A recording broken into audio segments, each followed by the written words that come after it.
안녕하세요, 다오월드입니다. 이번 영상에서는 2023년에 파이 네트워크 가치에 큰 영향을 줄 수 있는 두 가지 요소를 공유해 드리려고 합니다.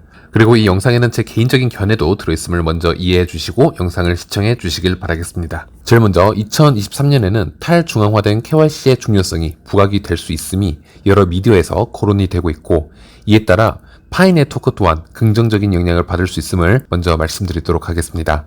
올 한 해는 디파이 시장의 수많은 허점을 확인할 수 있었던 그런 시간이었던 것 같습니다. 테라 사태부터 셀시우스, FTX 등등 표면적으로는 조금씩 달랐었지만 그 사태의 중심에는 디파이의 무분별한 확장이 큰 문제로 제기가 되었었습니다. 그래서 탈중앙화 금융 서비스, 즉 디파이에도 VASP와 동일한 규제 기준이 적용되어야 한다라는 목소리가 높아지고 있습니다. 여기서 유스비에 실린 디파이 시장의 KYC 솔루션 관련 글을 잠시 살펴보도록 하겠습니다. 이 글에서는 디파이의 기존 금융권과 동일한 KYC 프로세스를 적용하는 것에 대해서는 관계자들의 저항이 거센 상황이다. 그들은 거래자 신원 정보의 관리를 운영자가 수행한다면 그것이 디파이의 본래 취지인 탈중앙화에서 벗어나게 된다라고 주장하고 있다. 이렇게 표현을 하고 있습니다. 그렇다면 규제 기준을 충족하면서도 디파이의 본질을 지킬 수 있는 레그태그, KYC 솔루션은 없는지에 대한 물음표를 띄우고 있고요. 여기에 대해서는 디파이 서비스를 위한 탈중앙화 흐름에 맞는 KYC 솔루션이 요구될 것으로 예상되며, 다시 말해 KYC를 통해 얻은 신원 정보가 디파이 서비스 제공자에게 직접 전달되지 않고 인증이 완료되었다라는 정보만을 전달할 수 있어야만 한다. 이렇게 표현을 하고 있습니다. 이러한 방식은 국내에서는 아직 생소하지만 해외에서는 이미 VASP가 아님에도 불구하고 서드파티 KYC를 도입한 두 가지 사례가 있다. 이렇게 얘기를 하고 있습니다. 그중 하나가 바로 파이코인을 예로 들고 있는데요. 이미 암호화폐 거래소에서 진행하는 KYC는 일반인들에게 익숙해졌지만 가상자산을 발행하는 주체가 직접 KYC를 진행하는 경우는 없었습니다. 그런데 이런 흐름을 깨고 새로운 시도를 한 업체가 있는데 바로 파이 네트워크입니다. 이렇게 얘기를 하고 있고요. 파이코인은 VA 업체 최초로 KYC를 진행하고 있는 것으로 화제가 되었습니다. 라고도 언급을 하고 있습니다. 여기서 KYC 시스템을 도입한 두 가지 예로, 하나는 우리가 최고라고 있는 파이코인, 그리고 또 하나는 NFT 생태계의 최강자라고 할 수 있는 BAYC가 예로 사용되어지고 있었습니다. 하지만 파이 네트워크 관련 기사를 읽어보면 좀 아쉬웠던 부분은, 이 글은 파이 네트워크의 KYC 초기 버전이죠.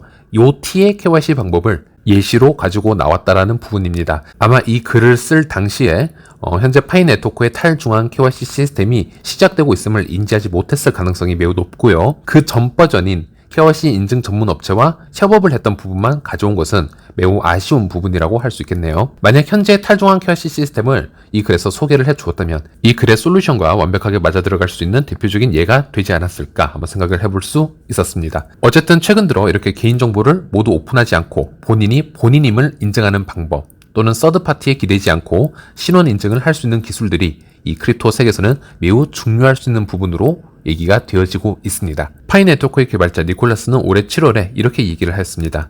작년 해커톤의 원래 계획은 코어팀의 개입 없이 커뮤니티 자체가 KYC 솔루션을 만드는 것이었지만, 복잡한 법적 제약을 피하기 위한 엄격한 요구사항으로 인해서 우리가 스스로 단계적으로 구축해야 한다는 것을 기억해 주시길 바랍니다. 우리는 세계의 거의 모든 단일 국가 또는 지역으로 확장할 수 있고, 피아트 통화 비용 없이 내부 통화와 네트워크 자체 회원만을 사용을 해서 수백만 명의 사람들을 KYC 할 수 있는 세계 유일의 확장 가능한 KYC 솔루션을 완성했습니다. 이렇게 얘기를 하고 있고요. 또 KYC 솔루션 구축은 다른 팀이나 회사의 유일한 핵심적인 플랜인 반면에 파이 네트워크의 경우에는 완전한 블록체인 생태계에 필요한 그 많은 것 중 하나에 불과할 뿐입니다. 라고도 얘기한 적이 있었습니다. 네, 아까의 기사글처럼 파이 프로젝트가 예전 초기에 이 요티라는 KYC 인증 전문 업체와 협업을 하는 것만으로도 크립토 시장에서는 충분히 유니크한 솔루션을 제공해 줄 수 있는 여러 가지 예 중 하나가 될 수 있었다. 이렇게 얘기를 할 수 있겠는데요. 그것을 뛰어넘어서 탈중앙 KYC를 구축하고 있다는 것은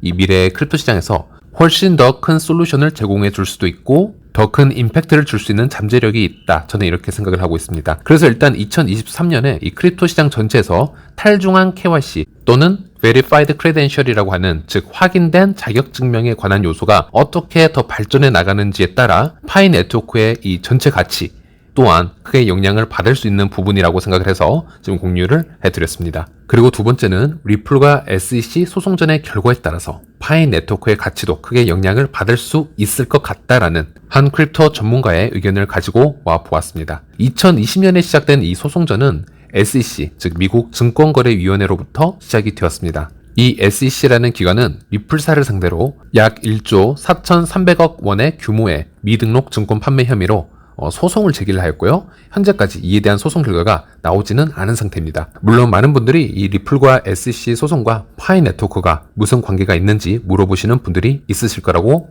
생각을 합니다. 물론 관계가 없을 수도 있는데요. 하지만 크립토 뉴스와 분석을 전문으로 하고 있는 코인 인사이더의 파운더이죠. 케빈 팅은 이에 대해서는 조금 다른 시각을 가지고 있는 듯 합니다. 특히 이 케빈은 일찍이부터 테라의 붕괴를 먼저 정확하게 예측을 했었고 솔라나의 위험성을 적극적으로 미디어를 통해서 알려왔으며 최근에는 애프토스 크립토의 이해하기 힘든 거래소 상장을 보면서 투자를 권유하지 않았던 크립토 인플루언서로 저는 개인적으로 이 케빈의 분석을 꽤 신뢰하고 있는 팬이었습니다. 그가 분석한 파이 네트워크 영상을 보면요. 2020년에 올라왔던 영상인데요. 이 파이 네트워크에 염려되는 부분 중 한 가지로 이 SEC와 리플사의 소송전을 언급하였던 것을 볼 수 있었습니다. 더 정확하게 말하면 크립토 시장은 누구도 쉽게 예측을 할 수 없기에 이번 리플의 소송은 파이 네트워크에 대한 불확실성도 만들어낼 수 있다. 즉 파이 네트워크라고 어떤 일이 일어날지 아무도 알 수 없다라는 뉘앙스의 그 말을 한 적이 있었습니다. 물론 지금 파이 채굴자로서는 이에 대해서 지금 당장 크게 신경 쓸 정도의 문제는 아닐 수는 있겠지만 가볍게라도 한번 생각을 해보시기에는 괜찮은 주제라고 생각을 합니다. 제일 먼저 이 리플과 SEC의 소송전은 리플만의 문제라고는 볼 수 없습니다. 이 소송의 결과에 따라서 대부분의 크립토 프로젝트들은 이제 증권으로 분류가 되고 안 되고의 가이드라인을 확보하게 될 것이기에 이 시장 전체 가격이 크게 요동칠 수도 있는 부분이라고 생각을 합니다. 더구나 리플랩스의 공동 설립자였던 제드 맥킬럽은 리플을 나와서 스텔라 네트워크를 설립을 하였고요. 스탠포드 출신의 니콜라스는 그 스텔라의 기술을 포크를 하여서 스마트폰과 접목하면서 또 새로운 파이 네트워크라는 것을 설립하게 되었습니다. 그러기에 기술적으로 유사성도 있고 물론 차이점도 존재하지만요.